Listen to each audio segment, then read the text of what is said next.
사사기 19장 10절로 21절까지의 말씀 찾으셨으면 함께 한 목소리로 봉독하도록 하겠습니다. 그 사람이 다시 밤을 지내고자 하지 아니하여 일어나서 떠나 여부스 맞은편에 이르렀으니 여부스는 곧 예루살렘이라 안장지운 나귀 2마리와 첩이 그와 함께 하였더라. 그들이 여부스에 가까이 갔을 때에 해가 지려 하는지라 종이 주인에게 이르되 청하건대 우리가 돌이켜 여부스 사람의 이 성읍에 들어가서 유숙하십시다 하니 주인이 그에게 이르되 우리가 돌이켜 이스라엘 자손에게 속하지 아니한 이방 사람의 성읍으로 들어갈 것이 아니니 기브아로 나아가리라 하고 또 그 종에게 이르되 우리가 기브아나 라마 중 한 곳에 가서 거기서 유숙하자 하고 모두 앞으로 나아가더니 베냐민에 속한 기브아에 가까이 이르러 해가 진지라 기브아에 가서 유숙하려고 그리로 들어가서 성읍 넓은 거리에 앉아 있으나 그를 집으로 영접하여 유숙하게 하는 자가 없었더라. 저녁 때에 한 노인이 밭에서 일하다가 들어오니 그 사람은 본래 에브라임 산지 사람으로서 기브아에 거류하는 자요 그곳 사람들은 베냐민 자손이더라. 노인이 눈을 들어 성읍 넓은 거리에 나그네가 있는 것을 본지라 노인이 묻되 그대는 어디로 가며 어디서 왔느냐 하니 그가 그에게 이르되 우리는 유다 베들레헴에서 에브라임 산지 구석으로 가나이다. 나는 그곳 사람으로서 유다 베들레헴에 갔다가 이제 여호와의 집으로 가는 중인데 나를 자기 집으로 영접하는 사람이 없나이다. 우리에게는 나귀들에게 먹일 집과 여물이 있고 나와 당신의 여종과 당신의 종인 우리들과 함께한 청년에게 먹을 양식과 포도주가 있어 무엇이든지 부족함이 없나이다 하는지라. 그 노인이 이르되 그대는 안심하라. 그대의 쓸 것은 모두 내가 담당할 것이니 거리에서는 유숙하지 말라 하고 그를 데리고 자기 집에 들어가서 나귀에게 먹이니 그들이 발을 씻고 먹고 마시니라. 아멘. 할렐루야. 오늘은 사사기 19장 10절로 21절까지의 말씀을 본 없는 사람들이라는 제목으로 은혜의 말씀을 함께 나누고자 합니다. 성도 여러분, 성경에는 불편한 이야기들이 많이 등장합니다. 과연 성경에 이러한 일들이 일어나고 있을까? 하나님의 사람들이 어떻게 이런 일들을 할까 하는 이야기들이 기록되어 있다는 것입니다. 불편하지만 우리 인간들의 가감없는 죄악과 범죄를 고발하는 기록들 앞에서 우리는 하나님 앞에 겸손해질 수밖에 없는 것입니다. 우리 사람이라는 존재가 이렇게 악하구나 라는 것을 생각하게 된다는 것입니다. 오늘 본문에 등장하는 레위인 그리고 그의 첩 그리고 그들의 가정사가 불러온 민족의 비극적 사건은 우리에게 깊은 생각을 갖게 합니다. 도덕적으로 무너진 가정, 도덕적으로 바닥에까지 떨어진 그런 사회가 결국에는 어떤 종말을 맞이하게 되는지를 성경은 하나도 빠지지 않고 그대로 기록함으로써 우리가 오늘날을 살아가면서 오늘날 우리가 살아가는 이 삶이 얼마나 하나님의 큰 은혜 한번 깨닫게 하여 주시는 것입니다.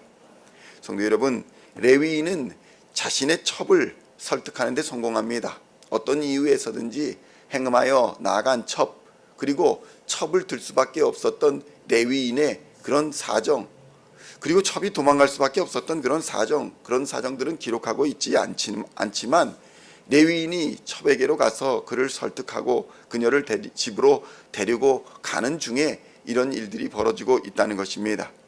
날이 저물어 버립니다. 그래서 그들은 기브아로 가겠다라는 결정을 합니다. 기브아는 베냐민의 성읍 중에 하나입니다.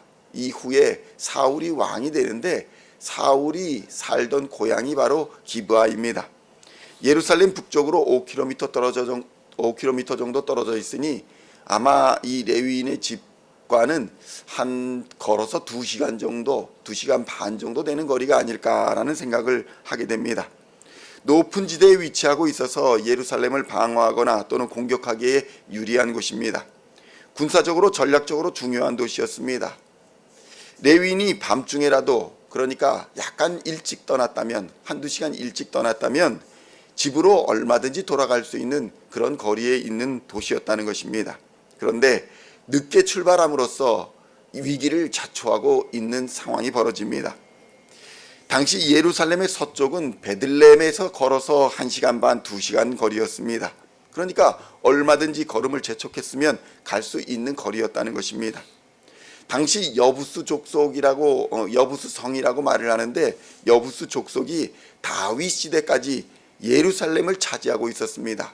그러니까 예루살렘을, 가나안 땅에 있는 예루살렘을 이스라엘 족속이 점령하지 못하고 있었다는 것입니다.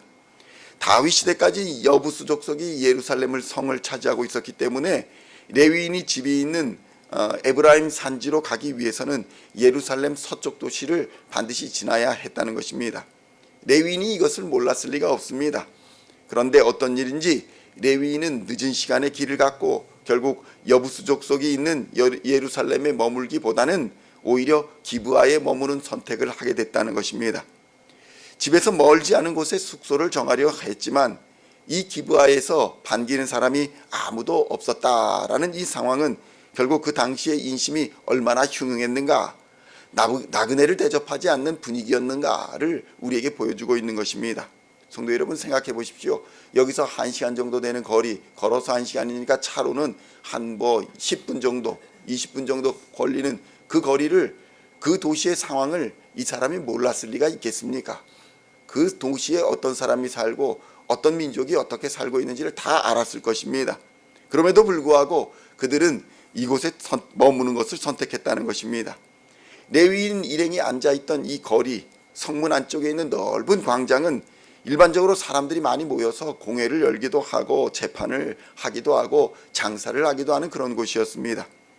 레위인 일행이 왕래하는 사람이 많은 곳에 앉아 있었음에도 불구하고 이들을 영접해 드리는 사람이 없었다.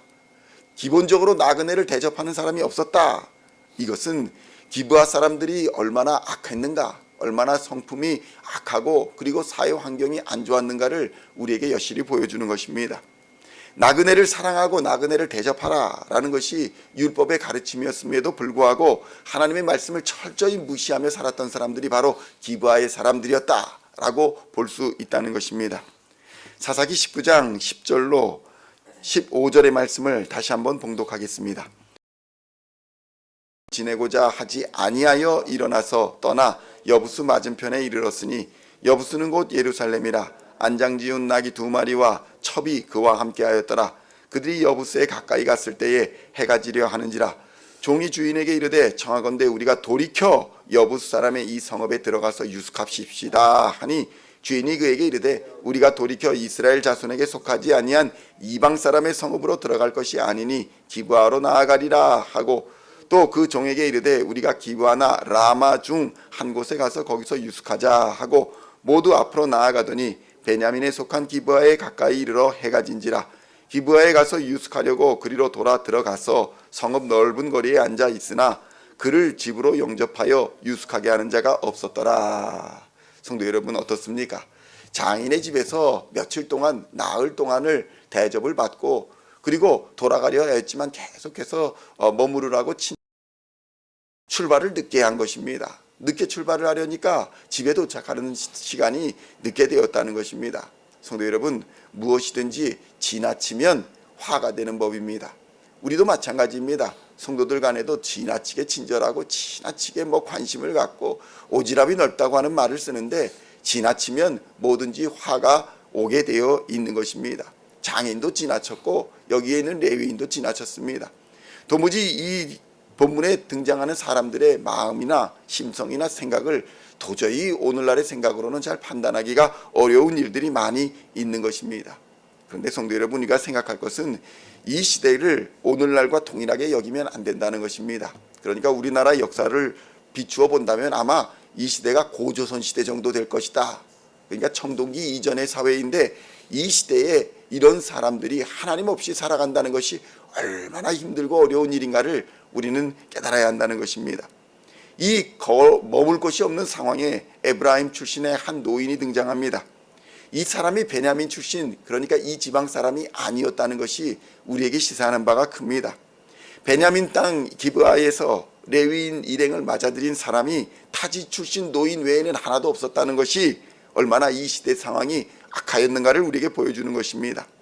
사사기 19장 16절의 말씀을 함께 봉독하겠습니다. 저녁 때에 한 노인이 밭에서 일하다가 들어오니 그 사람은 본래 에브라임 산지 사람으로서 기브아에 거류하는 자요, 그곳 사람들은 베냐민 자손이더라. 그리고 이 노인의 환대를 받아가지고 그 레위인을 집으로 들이게 되는데 어떤 일이 벌어집니까? 18절로 21절까지의 말씀 함께 봉독하겠습니다. 그가 그에게 이르되 우리는 유다 베들레헴에서 에브라임 산지 구석으로 가나이다.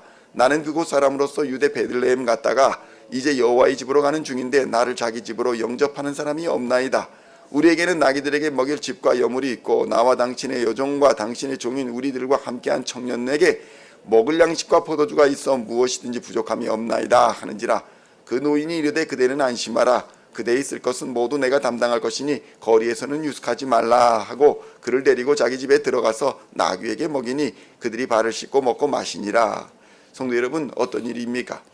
베들레헴으로 가는 중에 거리에서 노숙하게 생긴 것입니다. 그런데 당시에 여행하는 사람들이 다 먹을 것, 그리고 나귀에게 먹일 것, 포도주, 음식 이런 것들을 다 가지고 이동하는 사회였기 때문에 뭐 거리에 노숙한다 할지라도 큰 문제는 없었을 것입니다. 그런데 노인이 말합니다. 이 상황, 이 시대, 이 거리가 그렇게 안전하지 않다는 것입니다. 그러니까 거리에서는 노숙하지 말고 내 집으로 들어가자, 이렇게 얘기하고 있는 것입니다. 성도 여러분, 레위인과 레위인의 첩, 그리고 그의 종과 오늘의 노인까지 그들에게 일어난 사건은 어찌 보면 단순하지만 우리의 일상 하루하루가 얼마나 큰 위험에 노출되어 있는지 한 치 앞도 알 수 없는 인생인지 우리에게 보여주는 것입니다. 이 일 이후에 얼마나 큰 비극이 일어날지 이들이 과연 알았겠습니까? 하나님의 은혜와 다스림 그리고 보호하심이 없다면 우리의 일상도 한 치 앞도 알 수가 없는 것입니다. 오늘 우리가 이렇게 잘 먹고 마시고 살고 있지만 내일 어떤 일을 당할지, 한 시간 후에 어떤 일을 당할지, 무슨 일을 당할지 아무도 모르는 그런 삶을 살고 있다는 사실을 우리는 깨달아야 한다는 것입니다. 오직 하나님의 은혜와 보호하심 없이는 한순간도 살아갈 수 없는 존재라는 사실을 우리는 말씀 앞에서 깨달아야 하는 것입니다. 당시 이스라엘은 하나님이 없이 살았습니다. 그랬으니 예배도 무너지고 또 각자 눈에 보기 좋은 대로 살았습니다. 그러니 약육강식의 사회였던 것입니다. 그저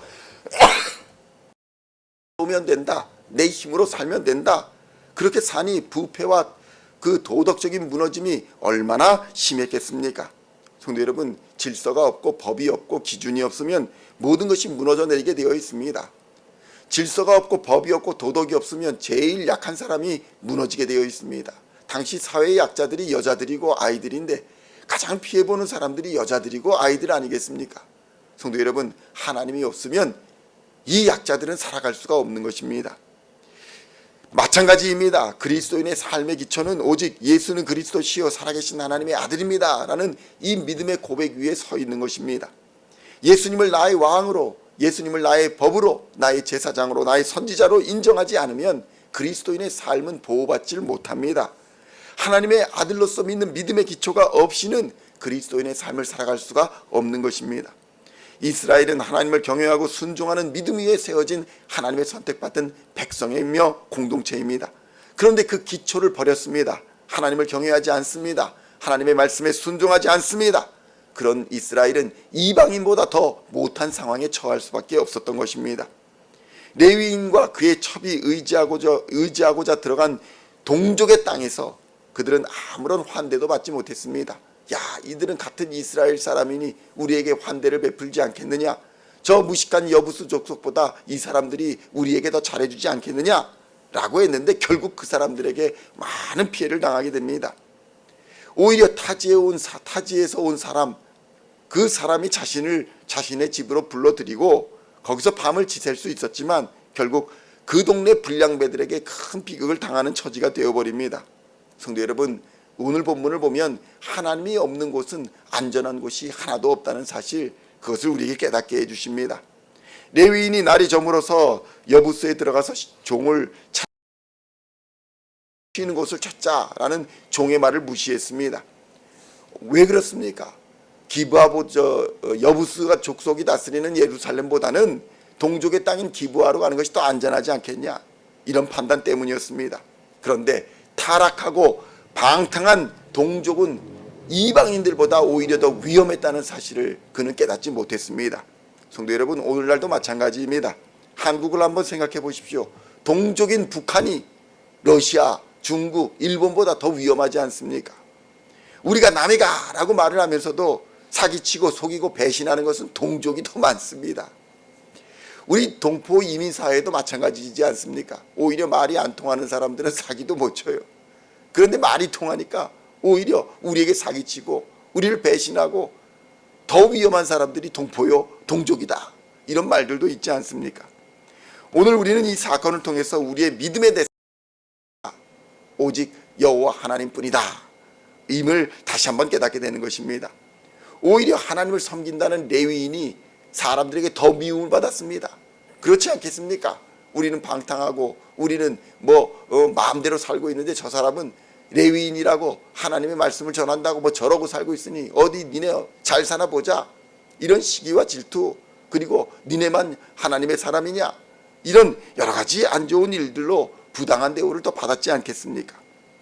타락하고 방탕한 사람들은 하나님을 두려워하지 않습니다.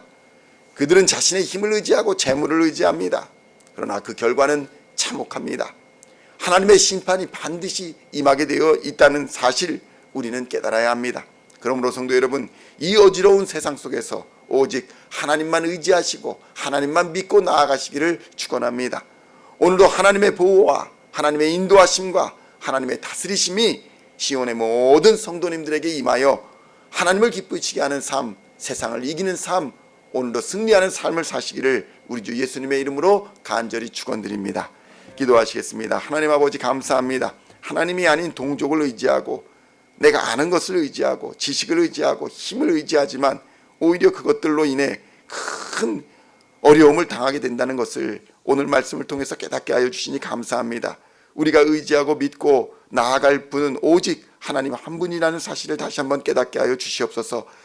예수는 그리스도시요 살아계신 하나님의 아들이라는 이 믿음의 고백이 우리의 삶의 기초가 되게 하시고 하나님이 우리의 왕이 되시며 하나님께서 우리의 법이 되시며 우리의 길이 되시고 진리가 되시고 생명 되시는 이 단순한 믿음으로 하나님께 나아가는 하루가 될 수 있도록 주님 역사하여 주시옵소서.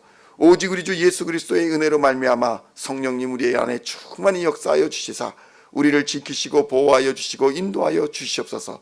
하나님의 능력 안에서 오늘도 기쁨 안에 거하게 하여 주시고 하나님을 영화롭게 하는 삶이 되게 하실 줄로 믿으며 우리를 구원하신 우리 주 예수 그리스도의 이름으로 간절히 기도하옵나이다. 아멘.